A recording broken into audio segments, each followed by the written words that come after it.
6 o'clock, we're gonna get It's not started. a bad way to live your. Start with Pledge of Allegiance. Pledge allegiance. To the flag of the United States of America, and to the republic for which it stands, one nation, under God, indivisible, with liberty and justice for all. Okay, just so everybody is aware, Norton Media is here to record us tonight. Please let us know if you're recording. So the first item is discussion on a vote on the use of the Henry A. Yell for the Norton Veterans Council Carnival in June of this year. So if you'd like to step up to the table, anybody can come up if you'd like. Introduce yourself for the record and. Hi, I'm Roger Marchand. I'm a local resident on the Veterans Council.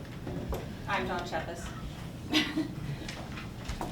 So the request that comes to you requires your vote because it is a use of facility that's different because we're also requesting that the veterans not pay for the use of facility. So that's the two parts. So I'll turn it over. So we're looking to put on a carnival. The dates of it are over Father's Day weekend, that Thursday, Friday, Saturday, and Sunday. We have spoken with all the department heads in town. We've had a meeting with Dr. Bader as well about the use and some of the concerns that were brought up, and I think we've addressed most of those. One of the concerns that was brought up is where we were going to keep the actual employees of the carnival and where they're going to be staying. The plan is to use the parking lot, the public parking that's across the street, so that they're not housed on any school property at all, not using any water or electric or anything that has to do with the school. So they're coming in, they're with a plan on how many rides and how many events they're going to be able to do. Most of the food is going to be done by local vendors and by the council or the VFW itself is going to be there. The police department has been on board with us as far as making sure that we have people out at the entrance to park at the high school. We have people who are set to help out with the parking at the high school. I don't know if you have any questions about anything about it as well. Liability insurance is established through the Rockwell Amusements, which is the company that comes in, that they'll provide it to not only Norton Public Schools, Town of Norton, Yell Elementary, and Norton High School, because those are the facilities that are being used. So they take care of that as well. We have a further hiccup now because we had a snow day, but we have a plan for traffic that we'll put out. Right now the high school's on half days that week because they're doing final exams and all of that. So the junior parking lot will be pretty empty. We're probably going to have the buses follow through there, drop off the kids, and they'll walk the walkway by the athletic complex and walk right into the building over by where Dr. O'Neill and Mr. Lazat's office is, and walk right into the building. We'll have to put some supervision out there. That way we don't interfere with the traffic in the back. When's our last day now? Right now it's the 15th. It was the 14th. That's going to be our biggest issue that we have to deal with in terms of the operations of the building. There's no one coming into the building. The buildings are, as we all know, locked down anyways. And the carnival starts on the Thursday at 6, and that Thursday is an early release for everybody. So And that's our last that, day of school, you said? right, so that right now that the building would be cleared out before 1 o'clock in the afternoon, probably by closer to noon. So we don't see that as a problem with stuff starting at 6 o'clock. It's just going to take a little bit more manpower on the school side for us to really just make sure that the buses are coming in properly and so on and so forth. So what, I guess my other question, when are they coming in to set up? So they're going to start to set up, and correct me if I'm wrong, but they're setting up beginning on the 12th. So we'll have to have our drop-off pickup plan, safety protocols in place prior to that. Just leave that Monday. Yeah, they come in Monday through pretty much until the 14th, and then they start on the 15th. Most of that week is going to be where all the issues are, from that Monday on. So I think my other outstanding question is, Is it all gonna fit there with the solar panels? So they've come, yeah, so the solar panels area will, in the front area will be used for food establishments and stuff, because there's no issues there. A lot of it is moving over to the grass, which they've done before anyways. In the past, we've actually had, my whole office area was able to come in and out without much of a problem. Yeah. And so they'll put the big stuff out on the grass area. We'll move the buses to the middle school, which we've done before, for those, probably that Friday before, so they don't interfere. We have requested one request to the, through the Veterans Council, which is that they really take a look at, once they start to arrive here on Monday, that they do it, pretty much after 8 o'clock, and that they have no trucks in and out between 2 and 3. Yeah. So that way, our buses can come and go, and as you know, 123 gets pretty lit up Yeah, I during mean, those even if times. they're here, they could probably hang out for an hour. Right, exactly. And even if they came into the Yale parking lot area, and just sat there, that's not gonna interfere with the traffic flow and everything else that we're gonna put there. Our staff will probably be moved towards the back, combination of the back and the junior lot. So a little bit of walking, but Well, because by then seniors will be up too, so all the yeah, juniors. seniors are gone. We can move the seniors to the senior lot without a problem. And then that parking lot would be completely with no one. Okay. Any other questions? I'm excited to see it back. I remember a few years ago when the firefighters put it on, it was a great time for the kids, so I'm I think excited it'll to see be a it great back. time for the whole community. Yeah, it's a lot of fun. Yep. We're all about good time sharing. Well, I know that. Yes, I do. And I think, in the long run, I think it'll help out some of the local businesses as well. Mhm. My only thing would be, school resource officer wise, would probably be a good idea to kind of highlight that area as we're doing setups and whatnot. So I'm sure we'll have some conversation with the chief. Yeah, we've already I had just don't those- love the idea of kids in school with Yeah. carnival and stuff, we don't know what's Right. happening. So what we'll probably do is have a combination of asking our resource officer to spend a little bit more time at the Yale, if you will. And then the second thing is we'll ask the chief that anybody that's out on the road to just swing by. And I'm sure that'll be accommodating. I also know they're gonna have police on grounds during this entire event, so, Yeah, there's gonna be a detail on the property. so we feel, it's so different from the last time we did this, because the last time we did this, we housed everybody behind the school, but it was also after school. And Yeah. the issue is, these are adults, so they're having their drink, they're having their smoke and all that. So that was our one thing that we wanted to make sure that while school was in session, we really couldn't say yes to that. Yep, it's all set. And I know that Mike Unit just sent out a request to meet again, probably just to double check on stuff. I don't know what the agenda is, but it's in a couple of weeks, if I remember correctly. Mike Jules said what? Mike Units. Oh, units. Yeah, we're gonna get together with the board of selectmen too, just because we're using town property, the parking lot. Okay. Any other questions, comments? Okay, entertain a motion to approve the use for the Norton Veterans Council. At So no- moved. At no charge, At- if you- at no fee. So moved. Second. All those in favor? Aye. Okay, Thank you very much. you're welcome. Thank you. Good luck. Can't wait to see it. Thank you very much. A lot of work. Thank you. Mike Eunice is gonna get a hold of me. I'm gonna call him tomorrow. Then he's gonna call back, tell me the date that we're all gonna get together. Yes, he just sent out a tentative date, so I'm sure he'll tell you tomorrow. Yeah. All right, Good to thank see you, you. Gary. Bye-bye. Thanks, Bye, folks, for Gary. coming out. Our friends are waiting. I know that. I'll see you Saturday night. Bye. Oh, awesome. All right, see you Can I be later. invited to Thanks, these guys. friends, wherever these friends are? Can I go too? Seriously. All right, next is discussion on school budget. So, a lot of the same handouts we've gotten before, they've been tweaked. I've also given a number of new handouts. I'm going to turn it over to Christine, but the singular page at the end of your packet that has the budget, FY24 budget, comes in at $3,032,532.92, increase of 9.10. That has 0 new positions in general education and 4 positions in special education. 2 teachers, because we have programs moving, and we're also backfilling, and paraprofessionals to support those. Those are mandates. I will not be able to cut those because it's either I create that or I send the students out of district. Those are my 2 choices, and that will also include parents. So what you're seeing now is we have moved from 12 specialized classrooms in the district in 2013 to 31 next year. 31 specialized classrooms in the district, which is kudos to our staff, our administrators, who just think about the cost associated with 31 classrooms of students going out of district in any way, shape, or form. That includes some of the situations that you've heard from me already this year of move-ins and the potential anticipation of move-ins. The nice thing is, the positive thing is, in certain areas, those move-ins situations after July 1st of this year, we may have the program already there versus other discussions. Of course, we'll continue to tweak our out-of-district service delivery.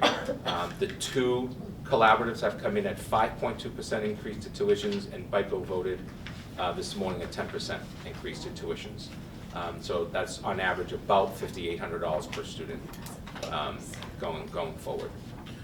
Do we have any idea, so what our savings looks like from retaining those kids since we added so if we look at 2013 to now, you said an increase of 20-ish programs. Do we know what that number looks like as a savings? to Yeah, us? so it'd be in the millions, first of all, Yeah. but yeah, we can do some calculations of if that student starting in 3rd grade had gone out of district instead of stayed here, and that tuition is going up all the numbers that it has, it's just a basis of multiplying those numbers out. But we probably could do something like that, taking a look over the years of what we spent and keeping students. Remember, at one point in 2013, we had 66 or 68 students out of district. So now, just think about, we have roughly 30 less, but then think about all those students that we kept. So you got the students coming back, and then you've got all the students that didn't go out. And because we've been holding, till this year, we would have been in the low 30s. But we had the situation that happened over the summer. Can I ask a general question Yeah. before we move forward? If I'm looking at this, the final column, school choice, that's the amount of school choice money we're using for that, right? So if I'm looking at the superintendent's office, 1210, second to last item, superintendent contract services.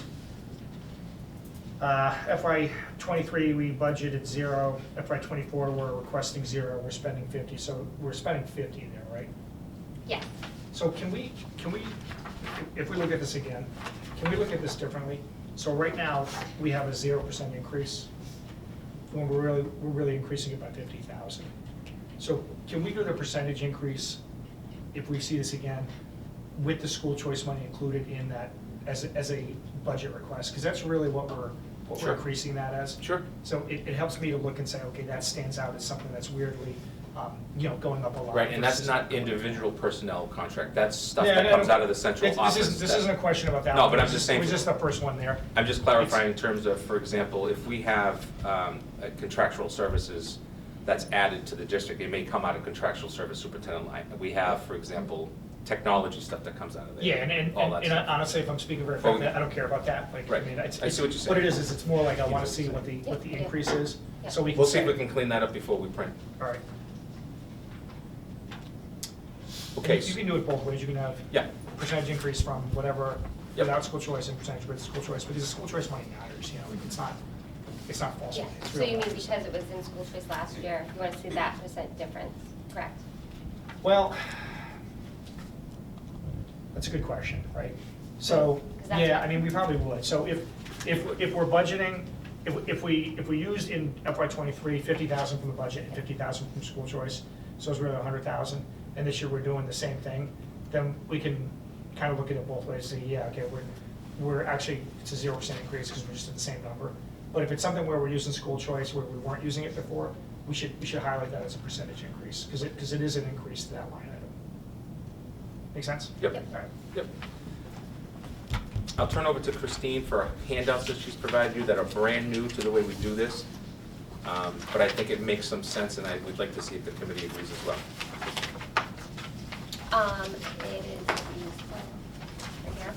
So it was pretty much just taking our longer version on all of our salaries so that we could highlight.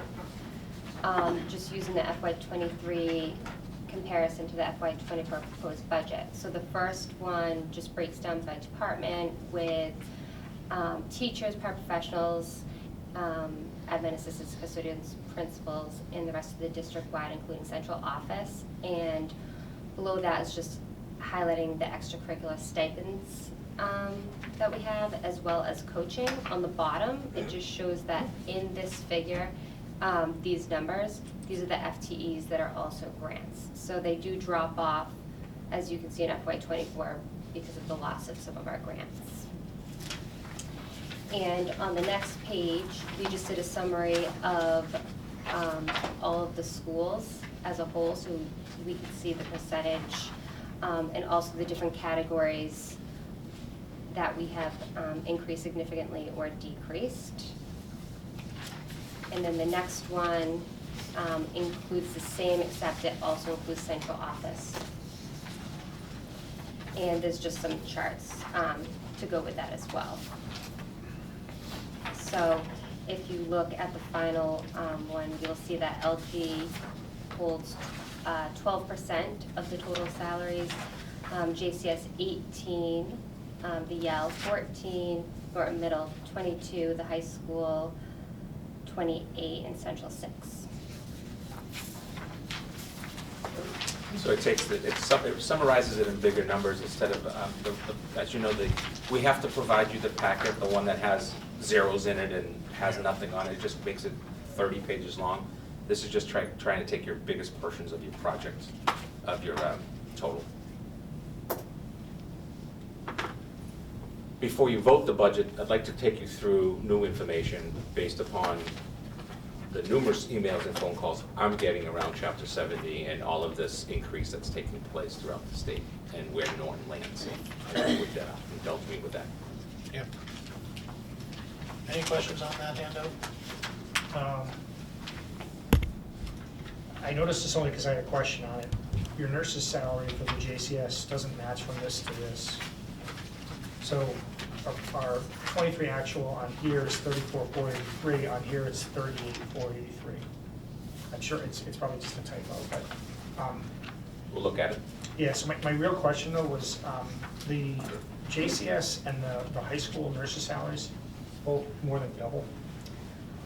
There was a position that was district-wide that was in a grant this year, in previous years, and that is no longer happening, so we've spread them out. So we're losing the grant? Yeah. Yep. Gotcha. Do we have a number, and maybe I'm missing it, like, is this that number at the bottom, like what we're losing for grants not being funded? Is that in that blue shaded box?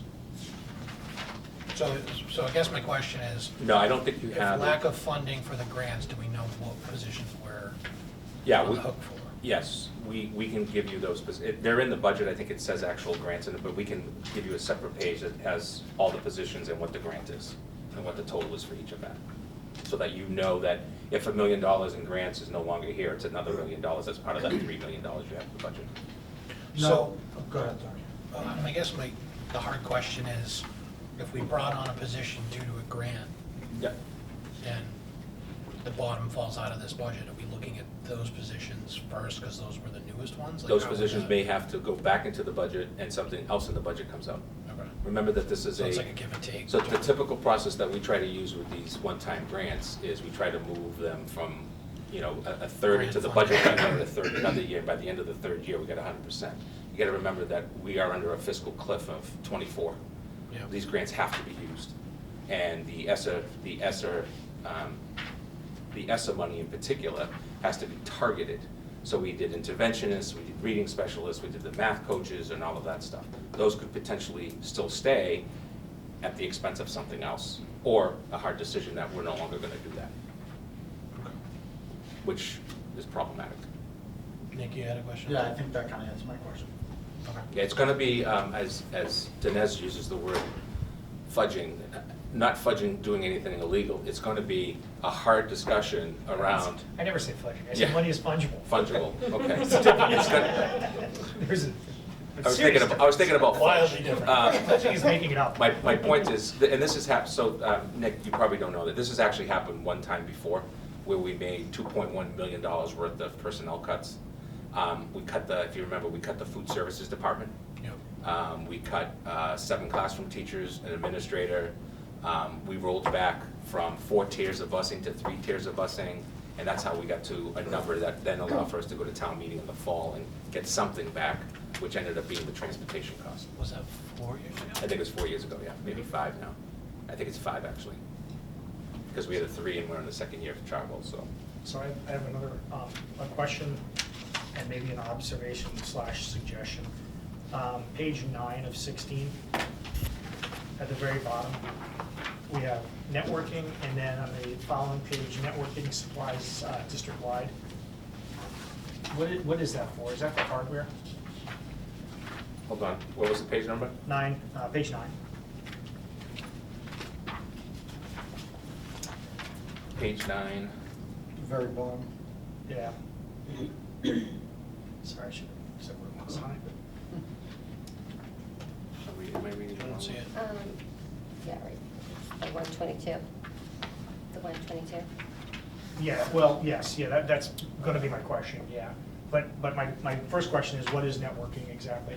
What's that, That's the cloud stuff, that's the so it's infrastructure? It's all infrastructure stuff that's, Alright. which is software also. So but it's software to run the infrastructure, it's not learning software? Correct. So I would make the suggestion and the observation, I'm not 100% sure that school choice is allowed to use for that. For what? For infrastructure. Yes, it is. So we may agree to disagree on this one, because I've gone through this a lot over the years about what you can and can't use it for. What I would suggest is, just put it in something else, because money is not fudging, but fungible. So I would use the school choice money somewhere else that's a clear educational need, and not something that's essentially a hardware piece that's in the schools. So your belief is that net school spending does not include what? My thought is that we should put that 122 into,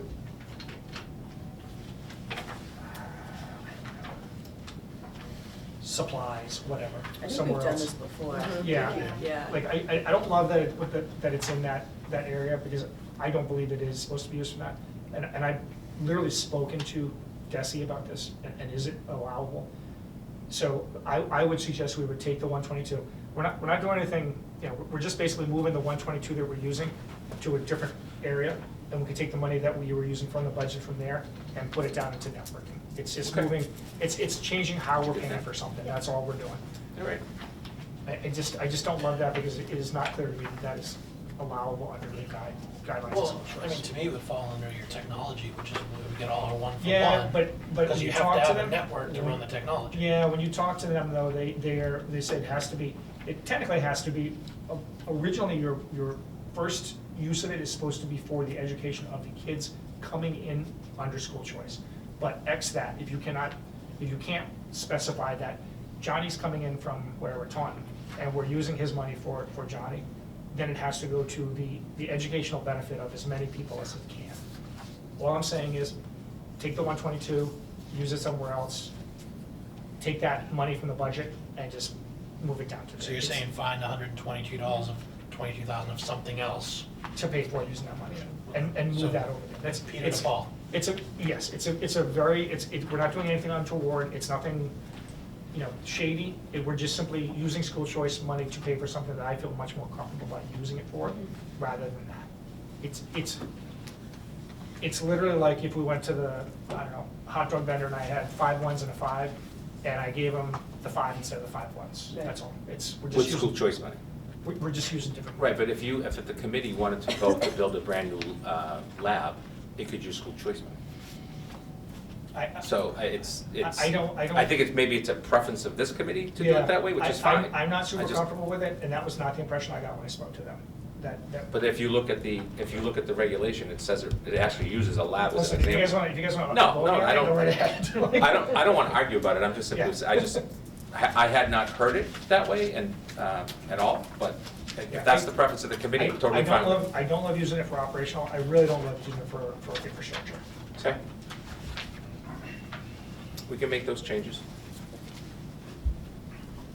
And before you vote on the budget, so I'd like to take you through the latest news, if you will, because it's interesting. So I gave you handouts tonight, and I put my notes on there. I apologize if you can't read my notes, but I'll go publicly and spend about 10 minutes on this if it's all right with you.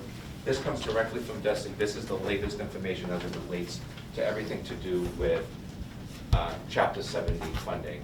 You're hearing a lot of statements out there around $589 million, the biggest increase ever.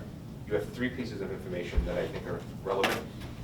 Actually, yeah, 3 packets. The first one is, if you want to be bored, but you really want to become educated, I guess, you have the actual copy of the Student Opportunity Act, the SOA. I gave it to you so you can take a look at what I believe is a very flawed law.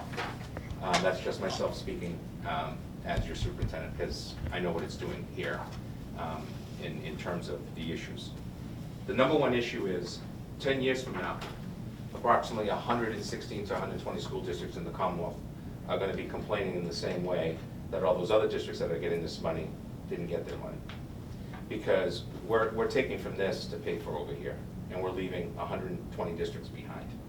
120 districts in the Commonwealth are going to get a total of 7% of this entire almost $600 million increase. 7%. Think about that for a second. So just for, maybe, how many districts are in the Commonwealth? There's regionals and everything else. You're about 300 or so. But you get your regionals and all of Isn't that it stuff. 351? Isn't that Yeah, the, it's That's 351 cities cities and and towns. the program, right, 351? Yeah. Yeah, it's 351 So, cities yeah, and towns. but because not they all all represent the districts. 351. So what I wanted to show you is how the foundation budget has come together, which for us merely means that every community starts with $30 per kid. So that's about $65,000 for us, okay?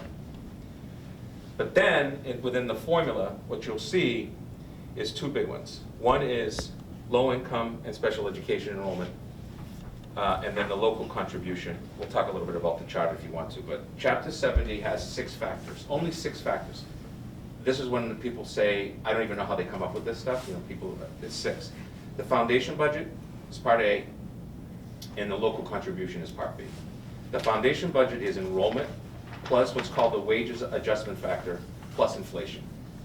Now, the inflation is actually cut at a state number, 4.5%.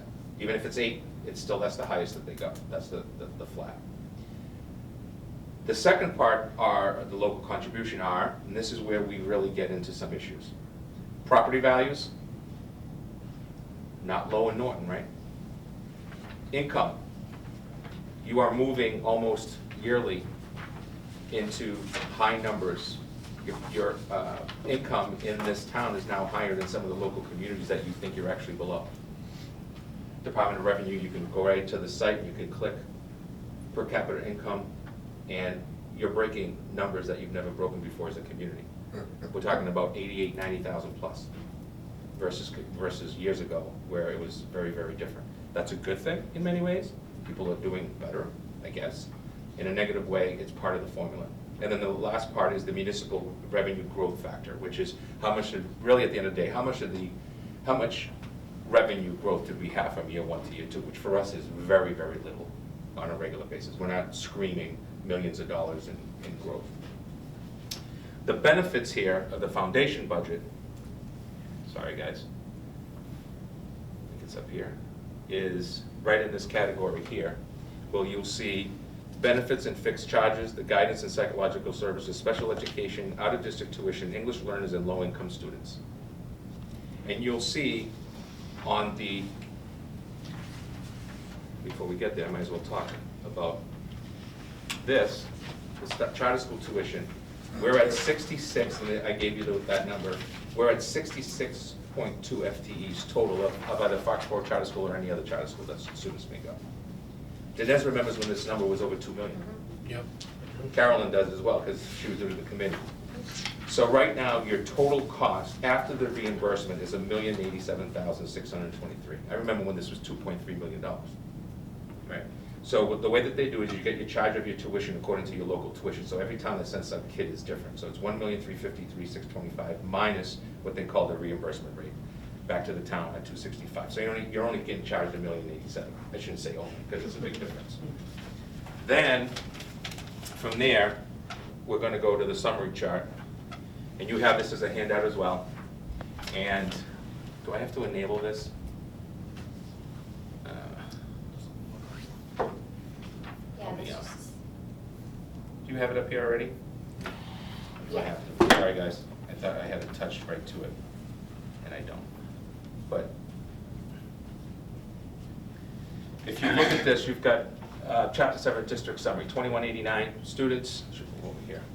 And then as you move over, foundation budget, required contribution, Chapter 8, and then required next to school spending. So 34 million is the minimum that you can spend. You're seeing our requesting at 36.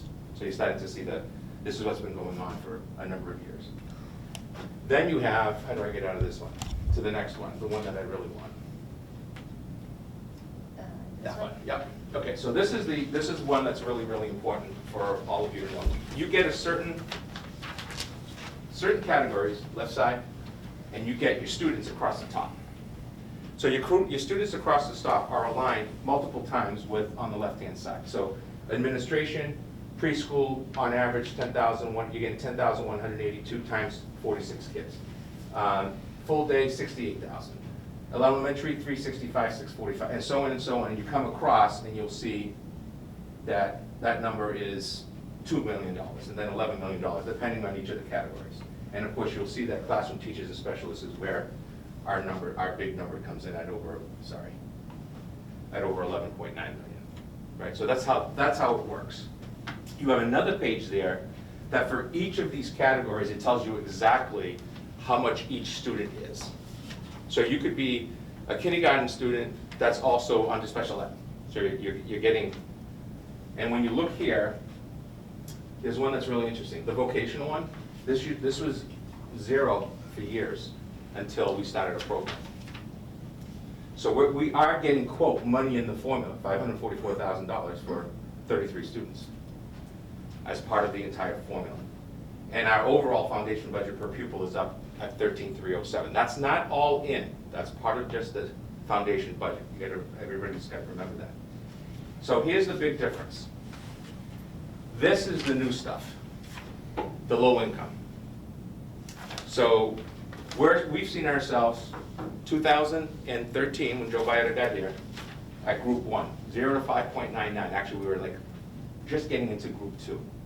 And now we're coming in at group 6, right here, between 30 and 35. And in actuality, you'll see that it's 30.84. So 30.84% of the students, or almost a third of the students, are considered low-income students in the town of Norton. This has got nothing to do with school choice. This is residents, rental, citizens, home buyers, or homeowners in the town. So how does that jive with, our low-income student numbers are going up?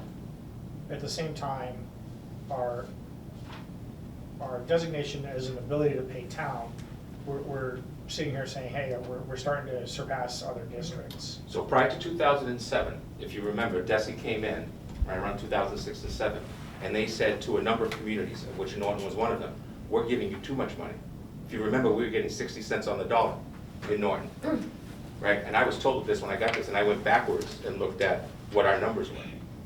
Then you get hit with the double whammy, which is some declining enrollment. In some years it was bigger. Lately it's been pretty concise, but it's a double whammy for us. You add to that the ability to pay, which is that whole factor that I just went over a few minutes ago. It's the goal here is for Norton to get no more than 40 cents on the dollar.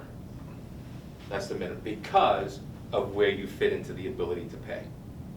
And I'm using big generalizations here, but the idea is if you go just a few towns over this way or that way, they're actually going the other way, because this number is growing. If you were getting a group, let's say you were in group 10, so 54 to 69% of the kids were considered low income. Our budget increase this year would probably be somewhere around $1.5 to $2 million in Chapter 78. Because I'll give you a little town, good friend of mine, Christine Godino, superintendent in Avon. They have a little under 600 students, plus they have about 150 school choice kids. She's getting $945,000 for 580 kids. we're getting 65,000 for 2,200 kids. So there are some significant issues because it puts it back on the local taxpayer. And a concern I made at the legislative meeting with my associates, because I sit on that committee, is they said, listen, I'm not gonna be around for these fights, but we're heading in the direction of putting suburbs against cities and cities against suburbs. Because our suburbs also have a lot of people who have fixed incomes. It's not just the cities that do. So this formula needs to have some changes. And one of the changes is something called the Student Opportunity Act, which is where all this comes from. We used to have something called hold harmless. Hold harmless was, you get $30 per kid. Some years it was 60, some years 75. We even had a couple of years where it was 100. And we're just gonna try to make sure that you get a piece of the pie. Then they said, here's the Student Opportunity Act. We're gonna give all this new money to schools. But they started with the same foundation of 30. So we're not getting any new money. We're just continuing to get the hold harmless money, if that makes sense. While all these other communities, 33 communities are getting well over, in total, well over $60 million out of this SOA. Pretty significant numbers. The next one I wanted to show is just a quick breakdown so that you can see it. Oh, thank you. Here's your municipal contribution. Okay, so this is where the mathematics comes in. Contribution or percentage of foundation is 71.92. Of course, we can go above that in any way, shape, or form. And the way that they come up with the numbers is they basically calculate all of those students and where they are. And if you have more and more students in low income and high need, you get more spending. So the regional allocation is Norton, Southeastern, Bristol County. Actual numbers, we're gonna go 2 more students at Southeastern right now. That's what it looks like. That's what they're projecting. Costing another $112,000. Bristol Aggie is 9457. Do not forget, we got 2 other things in Bristol Aggie. One, you're paying about $70,000 a year for the new school. And 2, they have the right as a board of trustees. They're not a school committee, they're a board of trustees. They're by community within the counties. They have the right to actually put a special assessment. That's that $30,000 bill that we get every once in a while. So this could actually be this could be $39,457 by the time this is all done. Usually at town meeting, we make a special town meeting in the fall, we usually make a change. So these are how the numbers add up. The summary, again, just in, we lost 24 students from 2213. That's minus 108. 24 students, that does not lead to the closing of the Yale Elementary School. I should probably look at the camera when I say that. Because that stuff is going on now again as well. Where do I put 16 classrooms and 5 special ed classrooms? Where do we put 21 classrooms if we close the Yale? Somebody can answer that for me? Let's have that debate. Hey Joe, real fast, just backtracking a little bit. When we look at Southeastern and the Aggie, we have 0 control over that budget, right? Like they just come to us and say, this is your charge. Yeah, so there's an automatic budget. Okay. You can't cut it. If you decide not to cut it, you gotta go back. You can't. FinCom has like no authority over them whatsoever. Town meeting doesn't really. So- It comes right from the state. So not that we would ever consider it or do it, but like, what is the process for like opting out of one of those schools? Like, has school districts ever done that? Like, So- we're not gonna participate in anything like that? So or- the regional school systems are all, contracts are all, or agreements are all done differently. They're not all the same. So I'd have to look into it. However, in general, it would not only be your town that's asking you, and you have to have a vote to move out, you need all the other towns as a majority to say, we don't want you here either. So it's not only, I don't want to be here, it's, We don't want then you have a second problem. Under state law, if Johnny in 8th grade says, I want to be an auto technician, and you don't belong to a Voc school, that parent and child has the right to go to Southeastern, or to Attleboro, or even Tri-County, and that's going to cost you $25,000 to $30,000 per student. It's a special tuition charge. So that's why you don't see a lot of towns. What you see is some towns that don't use the Voc a lot. 2 kids, 20 kids, 7 kids. I happen to think that vocational education is an extension of Norton High School, not against Norton High School, because I cannot offer those things. We all know what happened in the 90s with just going in a direction that really has hurt us in many ways. We're hoping down the road to open some more competitive Chapter 74 programs. It's not going to be an auto tech, it's not going to be an auto body or any of that stuff, but things that would allow for some of the students to potentially want to get some Chapter 74 education. These are the, I'm not going to put this up, but this is the regional agreements for the regional schools. That's not really for us. And then this is the comparison. Again, I can get you to this website if you'd like to do comparisons. So you can click Abington and then hit Norton, and you can actually see what it looks like. Is there any other thing on this one? The only other one that I did give you is this one. This is the Department of Revenue sheet. So this is, in general, how much more money. You'll see our biggest increase. Sorry, I don't have my glasses. On the page under assessments is you'll see school choice receiving that's coming in has gone from 1.2 million to 1.3 million, almost a 100,000 increase. That's with 210 students. And then you'll see the school choice sending on the first page. We've actually gone down. There's less kids leaving to go to school choice somewhere else. So that's not a bad thing. Of course, the charter school sending, I already read this number. Of course, it's going up on expenses. Before I finish, and you have questions or want some more information that I can get you later, I'm going to use the word perfect storm. You're in it. And I mean the movie. Life is good, but then you hit a storm and things don't go well. And unfortunately, I do think between inflation, federal grants going away, cost of doing business, which is inflation. I mean, we have deliveries that are 12, 15, 20% more now than they were a year ago or 2 years ago. And then lastly, we have the increase in mandated areas, which continues to be a concern. As you know, the 14% increase for the private schools is still on the books. That's about $225,000 for us. What the governor did in her bill is she took and she said, if you need extraordinary relief, if you're spending X number of dollars more than is anticipated, there's a $25 million slush fund, if you will, rainy day account, pothole account, for you to request money for you. So we're going to see if we're over that. If we are, of course, we'll file. We have filed in the past because we were so close and we wanted somebody else to make the determination, right, and didn't get it. We were a few $1,000s away, but there are bills being pushed to get the full amount in there. That would help us for this fiscal year and potentially next year. And then lastly, just so you know, next week, we are hosting, the South Shore Superintendent's Roundtable is hosting a breakfast with elected officials. We've gotten commitments thus far from Representative Barrows. Representative Howard can't make it, but I'll catch up with him. He's usually pretty good about, not pretty good, he's very good at supporting us.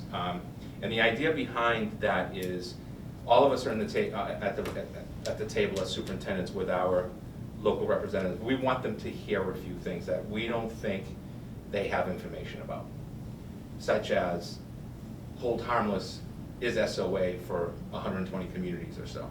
It needs to change. We need to be part of getting some of this stuff. Our child's in need are no different than a child in need somewhere else. So that's the big picture from maybe it's 10,000 feet instead of 35,000 feet. But that's the concern. Our budget request, is as close to a level services budget as possible, excluding the 4 special ed positions. There is nothing else. And the likelihood is probably slim. But as we know, we got to do what we got to do. And then on the other side of it, once the budget's done, and we'll be working on it in between there, once we have some general numbers, what will happen is I'll be presenting to you options, A, B, C, D, depending on how far. And for those of you that have been at the table before, you know how that happens. And then you folks can have debates and discussion around what's the best to cut, not cut, and so on and so forth. I think in a previous meeting, there was talk at some level about increasing school choice funding. Has that taken off anywhere to increase that? Yeah, there have been bills filed. Most of them have gone to what they call compromise committee, which basically means it's dead. The push right now is that the online school choice schools, there's 2 of them in Massachusetts, are getting almost $8,000 per student, while regular school choice has been locked at $5,000. Now, we get more than 5, as you know, but the fact is, if it was 8, that would make things a little bit more interesting for us, in terms of further funding coming in. But how is it locked at 5, but we get more?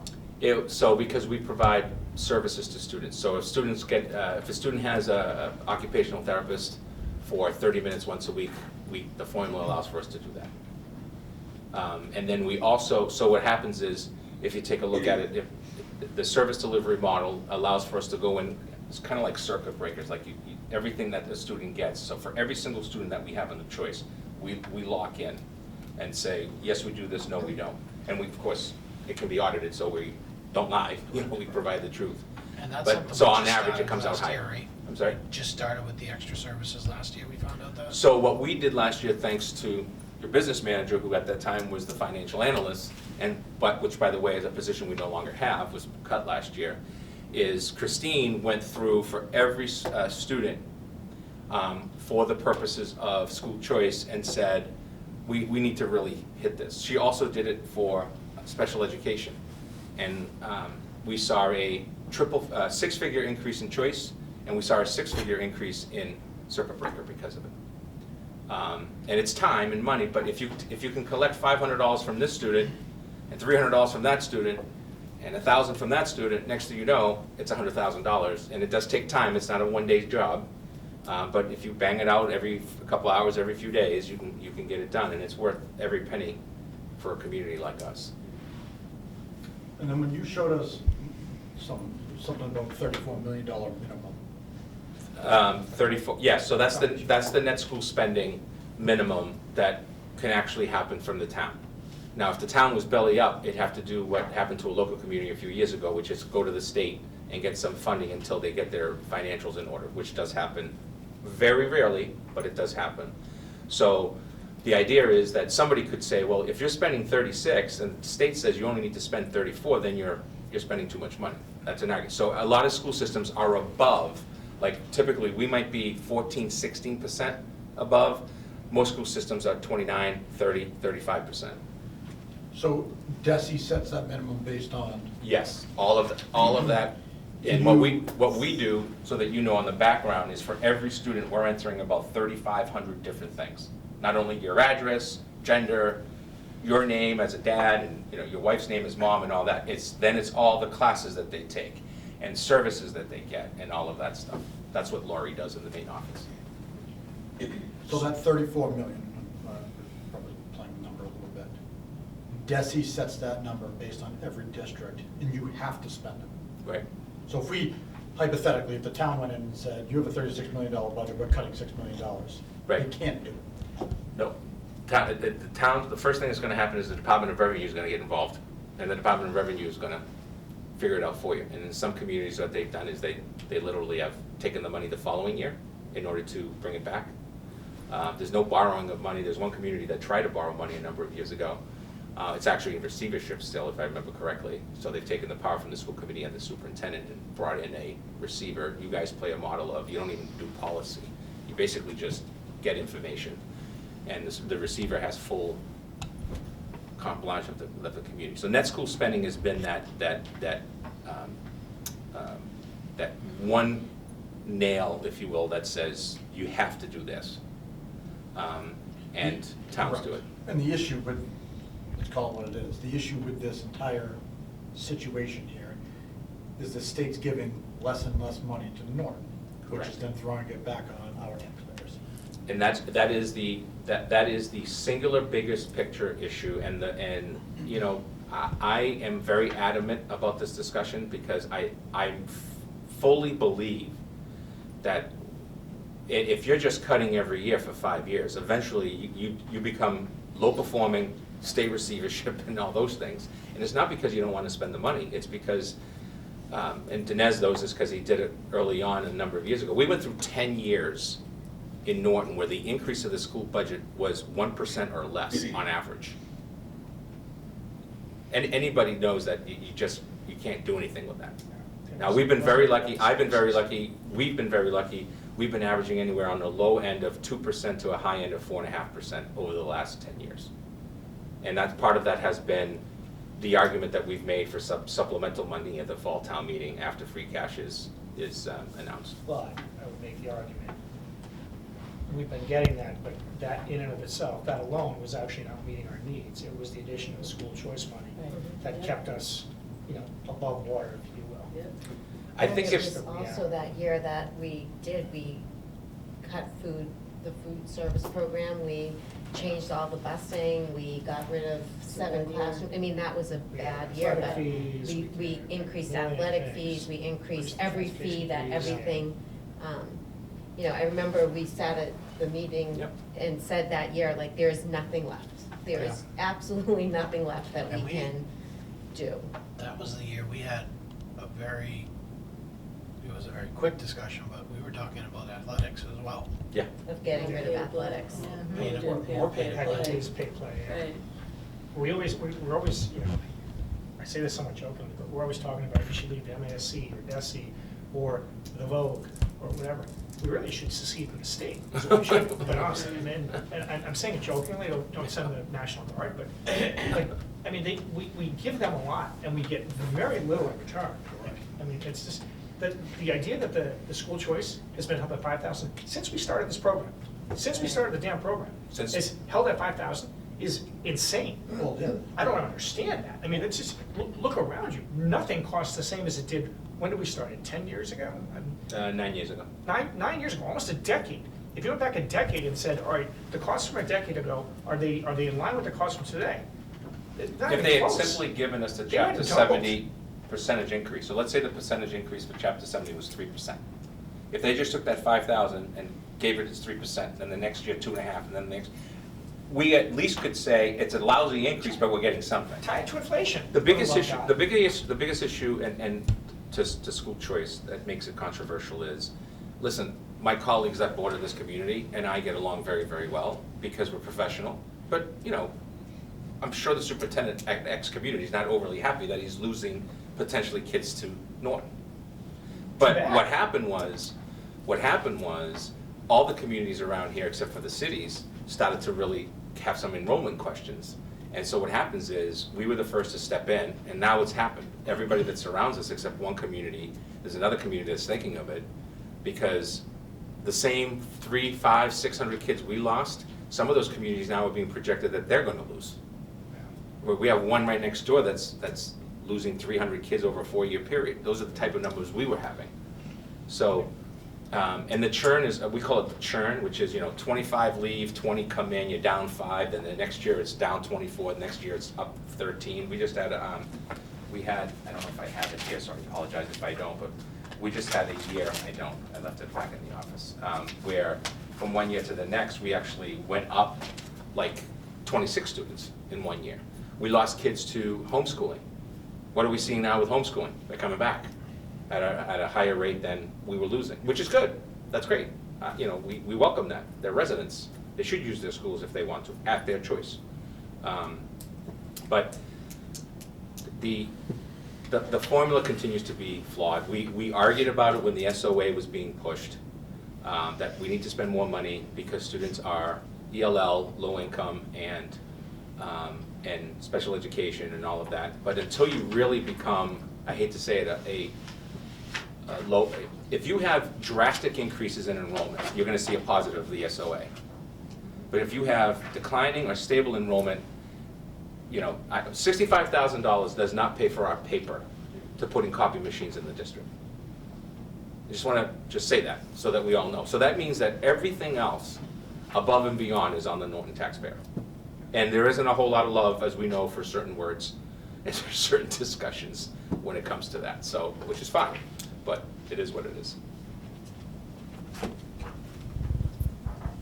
I had a question, but I forgot what it was. Next week is after you vote tonight, the next week is the public hearing.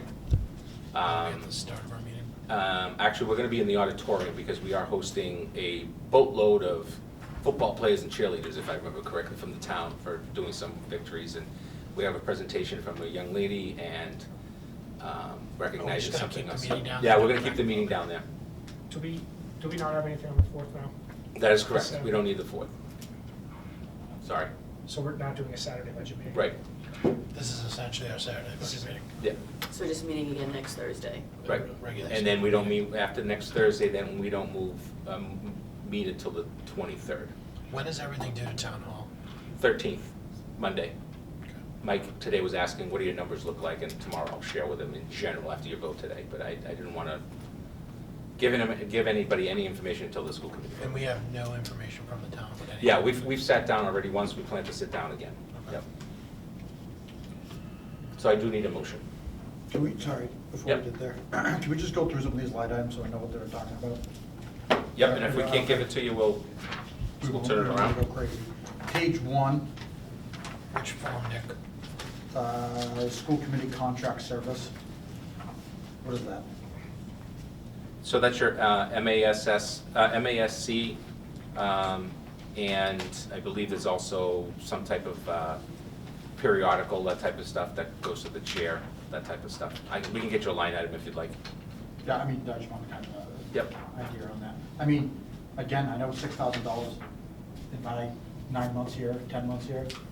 I've never seen her have done any paperwork, nothing with MASC. Is it really necessary? That's up for you guys to have that Okay. discussion. That was one. Where's my other ones here? I think it was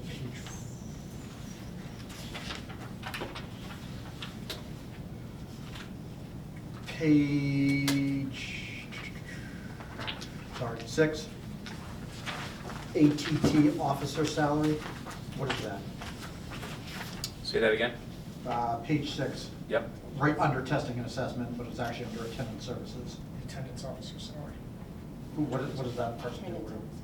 Because clearly we didn't have it the year before. Oh, that's the attendance officer. We talked about trying to find somebody to, It's a stipend To- position. it's a stipend, yeah. Got it, okay. That's that truancy officer we talked about a couple meetings ago.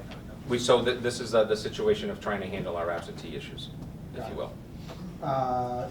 Physician salary, We have to have by state law a physician. that's what I thought, I just wanted to double Yep, check. and she's very, very good for the record and the monies. She answers our calls all the time, and she does get calls from us, not regularly, but enough that we need their support. I have one more somewhere, just, oh, 2 more. All right, so we have on page 8, heating of the buildings. We have heating obviously on natural gas. We spent $288. We have budgeted for $321. We're asking for another $321. Wouldn't we have a good chunk of savings there since we redid everything?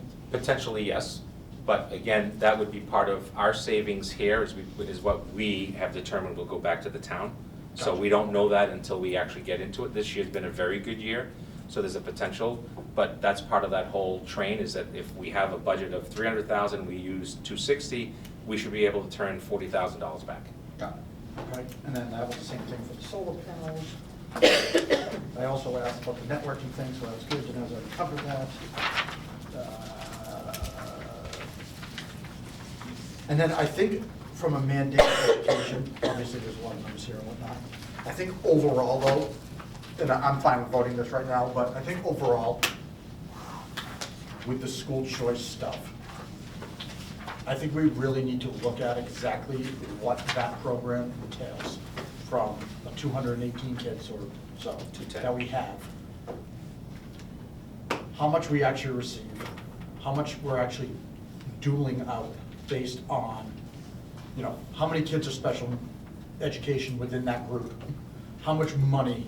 Because I feel like, yes, we may be making money off of it, but how much are we really making when we have to provide, you know, or we have the option to provide, you know, different types of positions within school choice? I would like to just see some type of a breakdown, you know, even if it was something like this. So Joe and I actually talked about this, we were talking about trying to, first of all, anybody who has like a special education, whatever, and correct me if I'm wrong, but if there's an excess cost to them, the Senate town actually pays that, so we don't take that off. But what we're talking about is looking at, is there an inflection point where the marginal increase in value to us flips negative, basically. So we're actually talking about sitting down and looking at that and saying, okay, like, is there one, first of all? And if there is, where is it? Correct, like, I would just like to see, like, okay, we bring in 2.1 million, get whatever, of school choice. That sounds great, and I think to the outside world looking in, they're saying, well, we got an extra $2.1 million. It's not really what we're making.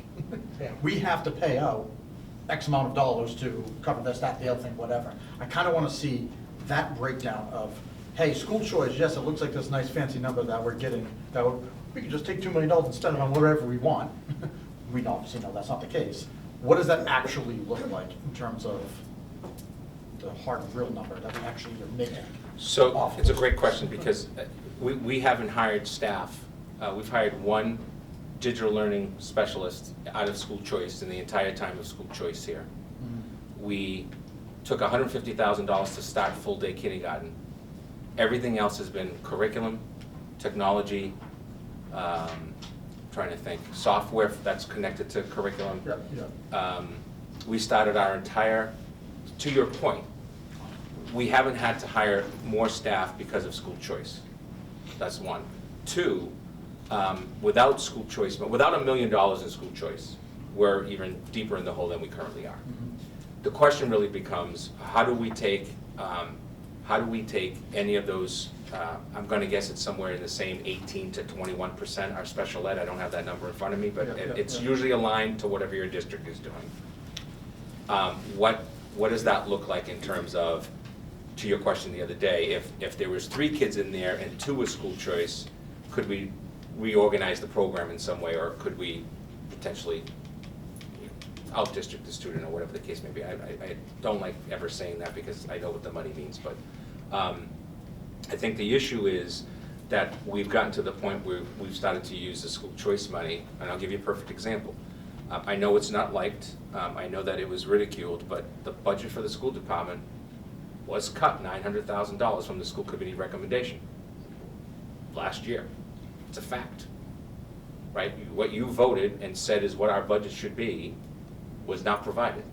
Then at the town meeting in the fall, Mike and I had said, I'll come back for transportation, and we came back for the 400 and change in transportation, which still means we're more than $500,000 of what we should. Now think about this. If it just costs us $400,000 more for X number of kids that came in during the summertime, we wouldn't be talking about some of the things that we're talking about, because the money situation would be in a much better place for us. The concern, and by the way, as I said to you last time, you are going to have to have a discussion about continuing school choice in certain grades, if in fact we're cutting significant positions. And if those class sizes become 23, 24, in the K-3, I'm gonna say to you, school choice, I guess if there's a sibling here, it's probably the right thing to do and allow the child in, but no new position, no new seats, because of, you can't make it 28, because that's not gonna help anybody. Well, or I could make the other argument and say, you may need to increase it enough to hire another teacher. Right, And and now you so, have an extra class. right, so now if you have take 10 it kids who down. come in, you bring 50,000, you get a And I think this is young, what right. Mike is looking for. Well, yeah, and like, You're essentially looking for, the what's the school variable? choice. 5 seats. Gotcha. We could absolutely do that. We actually started school choice that way, if you remember. We had like open enrollment for remember, we only go to 10th grade, because my recommendation is always 11th and 12th, not a good idea. But we had like, if I remember correctly, we had 5 at the elementary, and then middle school, high school was 10. And then we opened up 10, and then we had 5s in the middle, Yep. then 4 and 5 had 10. I think 4 and 5 at one point had 20. Yeah. And middle school had 20. Now 6 to 12 is open, there's no cutoff. So, and part of, and so yes, we can do that. I can also give you a list of where students come from. I'm happy to give you that too, if you'd like. Now, I've probably asked this question before. When we look at school choice, is a lot of that, just kids from a neighboring district, or is a lot of it our staff bringing their kids? We have a significant number of staff who do send their kids here, at the elementary level. I believe it was 2 at the high school. I think it's either 1 or 2 now. Well, it's definitely 1. There's at least It's one 2. that I know of. And then there's, That's two then. and then, I think it's two. And then, Scout. one of the biggest things with, I'll tell you right now, just today, we got phone calls about school choice because our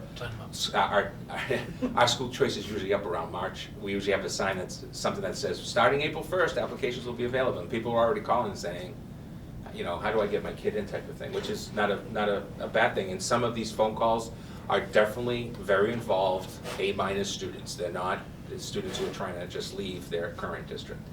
That happens too, as you know, but the early on parents are usually trying to And move. then this is, again, probably on my own, this is my own fault. Do we have like an application process? Yeah, so the law is And we very can clear. say yes and no to kids? No, you Okay. can't. You have to have a legal requirement to. However, what we do is we try to, I'll give you an example. A student wants to transfer and they haven't passed a grade. I'm asking them to repeat the grade. That's not gonna go over well, right? Because the student wants to be in 10th grade. I'm like, you're not in 10th grade in Norton, you're in 9th grade. Because you're, that type of stuff. We really look at legal, we look at any suspensions. Trying to think, attendance is one of my biggest pet peeves, as you know, because you've heard me talk about it. Because if you're having a hard time going from here to there to school, imagine you gotta go across town now, you know, and it's parental responsibility. You know, one of the things that there's been discussion about through the years is if you put, it's like a Catholic school or private school, if you put a bus in downtown town, you're probably gonna fill that bus with school choice. Because then the parents We just had have to talked go, about that a couple just have years to ago. drop them off, right? They don't have to drive them all the way to Norton Middle School, Norton High School, or whatever, which is what, as you know, the private schools do, right? I got one by an ice cream shop by me. Actually, I had two that sit up there every morning at 6:15, 6:30. And those kids have to get up early because they're going pretty far. But now the parents don't have to take them from where I live, Stoughton or Sharon, even to Westwood. Why doesn't somebody like do something like that? Just say, hey, you know what, we're gonna run a bus from Taunton to, Well, you know, it's a creative thought. You know, as you know, I've only said, hey, if I'm just curious, whoever I mean, 'cause could. that's their business, right? I mean, Right. Yeah, So- again, they would have to make money.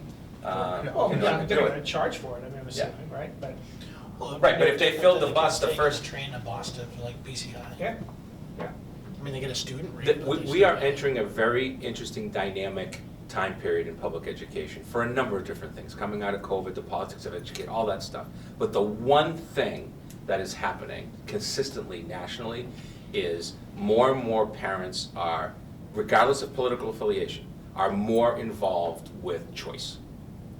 Right, so if you're in a city, and the elementary school's low performing, I have the right as a parent to say, I want my child at the other one, I don't want him in that one because that's low performing. Now, you don't get that That's with within the same suburban, town. yeah, within the same, it's a city issue, it doesn't happen in Mass. Which is why Massachusetts did the school choice law, because most of us are not county schools, we're not huge districts. Correct. But, so school choice was the answer to, well, if you want to go to Norton, you can go to Norton. But like what we were saying last week, not last week, 2 weeks ago, whatever it was, is in other states, that money is now following the child. That's correct, and that's always been the argument. Not, quite frankly, going to the district or going to the system. Right, and You know, so instead of getting Yes. the $5,000, these kids are getting $13,000, $14,000, $15,000. And it's That's going going to a with parent credit, the parent credit can say, hey, I'm going to, I'm not getting restricted by my area code anymore. I now have an educational credit in my hand, and I can go wherever I want. Yeah, and even the educational, if they don't go the educational credit because they're trying to address the whole issue of public money and all that, they're simply saying, as a parent, I want my child at that school, and then that state funnels through their Department of Revenue, gets it back. Yeah, I feel like Massachusetts is one of the that's- states that doesn't do that. Correct. To me, the problem with Massachusetts, which is a lot bigger than us, obviously, is we're not even close to what most districts are paying per child anyway. That $5,000, oh, no. I mean, but like I would to be your surprised point, if any district is No. is even spending under close. 10,000, I mean, That's what I'm saying. So it's- Shocked. You can, that's the issue, is we're not getting enough money per kid for school choice. There's nothing we can do about it. Well, You know. I think there is. It's an argument that's come up before because there are colleagues of mine who, in the cities, none of them surrounding here, this is actually one particular story, where they wanted to file a bill to stop school choice because they were losing 200, 300, 400 kids in choice.